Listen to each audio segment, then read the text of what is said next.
Praise the Lord. ஆண்டவராகிய இயேசு கிறிஸ்து நாமத்தினாலே உங்கள் யாவருக்கும் என் அன்பின் வாழ்த்துக்கள். நீங்கள் எல்லாம் சந்தோஷமா இருப்பீங்க நம்புகிறேன். மறுபடியும் உங்களோடு தினமும் ஒரு தேவ வார்த்தை நிகழ்ச்சி மூலியமாய் உங்களை சந்திப்பதில் மிகவும் மகிழ்ச்சி அடைகிறேன். இந்த நாளில் கூட ஆண்டவர் எங்களோடு என்ன வார்த்தை பேச போறாருன்னு சொல்லி ஆர்வமா இருக்கிறீங்களா? இன்னைக்கு ஆண்டவர் நம்மளோடு பேச விரும்பி இருக்கிற ஒரு அருமையான வார்த்தை என்னன்னா, பாருங்க, யோவான் எழுதின சுவிசேஷ புத்தகம் அதன் 1வது அதிகாரம் அதுல 9வது வசனத்துல, உலகத்தில் வந்த எந்த மனுஷனையும் பிரகாசிக்கிற ஒளி அந்த மெய்யான ஒளி. என் கருமையானவர்களே, இந்த உலகத்துல வந்திருக்கிற எந்த மனுஷனையும் பிரகாசிக்கிற ஒளியாய் மாத்துகிற ஆண்டவர் நம்ம கூட இருக்கிறாரு. நான் என்னங்க, என்னால என்ன ஆகுங்க, உங்களை வீட்டுல வந்து நீங்க ஒன்றுக்கு ஆக மாட்டேன், ஒன்றும் உருப்பிட மாட்டேன்னு சொல்றாங்களா? கவலைப்படாதீங்க.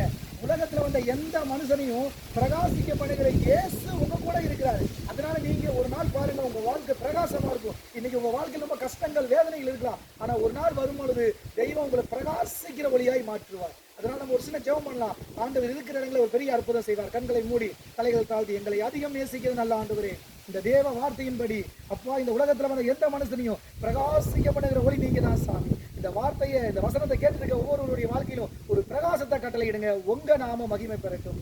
இயேசு கிறிஸ்துவின் நாமத்தில் நல்ல பிதாவே, ஆமென். Thank you. God bless you.